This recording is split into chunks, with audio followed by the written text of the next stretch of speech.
Пловдив 2-2, за да дойде и разочароващо поражение от Черно море. Центриране към Дани Кики. Успя да свали Дани Кики топката. 1-0 Мартин Камбуров. Брилянтно изпълнение. Мартин Камбуров. Вижте обаче още веднъж. Хубаво центриране. Дани Кики сглава и... Сега ще бъде интересно след влизането на Клаудио Кешеро.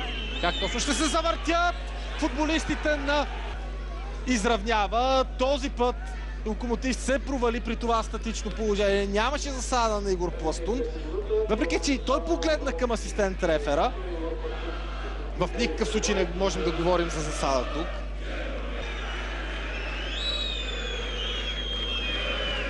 На Дани Кики бе изстрела. Сега обаче няма засада. И това най-вероятно ще бъде втори гол за Лудогорец. Да, Клаудио Кешеро. Андерсон в засада ми се струва при паса на Джонатан Кафу, а след това от много малък ъгъл постави на Лудогорец. Изстрел на Симеон Райко! 2-2! Казах ви! Не при предишното центриране от ъгълов удара, там имаше като че ли лек рикошет. Дали не бе в крака на Игор Пластун? Не, в крака на Марселиньо, който направи топката невъзможна